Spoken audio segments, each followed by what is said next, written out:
స్వాగతం. ఈరోజు మనము ఒక నీతి కథ చెప్పుకోబోతున్నాము. అదేంటి అంటే ఒక గురు శిష్య నీతి కథ. Okay, please watch it.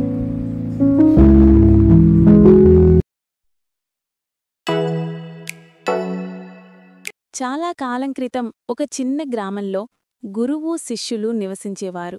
గురువు చాలా జ్ఞానవంతుడు, శిష్యుడు ఎంతో వినయంగా ఉండేవాడు. ఒకరోజు ఇద్దరూ సమీపంలోని మరో ఊరికి వెళ్లాలని నిర్ణయించుకున్నారు. మధ్యలో పెద్ద అడవిని దాటాలి. ఈ పెద్ద అడవిలో గురువు మరియు శిష్యుడు ఇద్దరూ అడవిలో నడక ప్రారంభించారు. శిష్యుడు లోపల లోతైన భయాన్ని అనుభవించాడు. అయినా గురువుతో కలిసి అడవిలో నడుస్తూనే ఉన్నాడు.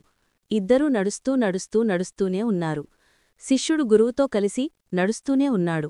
గురువు శిష్యుని భయాన్ని గుర్తించి ఆ భయాన్ని తొలగించడానికి మృదువుగా శిష్యునితో ఇలా అన్నాడు: నిజమైన ధైర్యమంటే మనసులోని భయాన్ని జయించడం.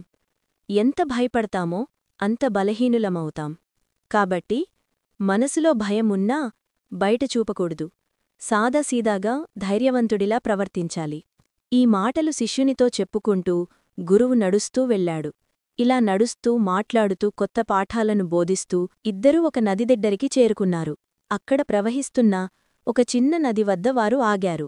గురువు ఒక చిన్న నదిని చూపుతూ లేదా చూపించి శిష్యునితో ఇలా అన్నాడు: మన ప్రయాణం ప్రకృతిలో ఎంత సుఖమయమైన వాతావరణంలో సాగుతుందో చూడు.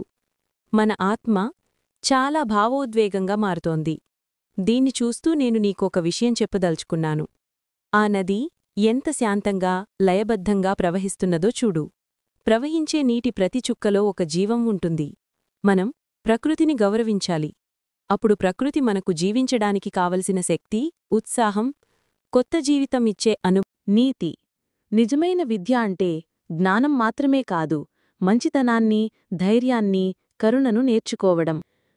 మరుసటి రోజు వారు గ్రామానికి చేరి పాఠాన్ని ఇతర పిల్లలకు చెప్పారు.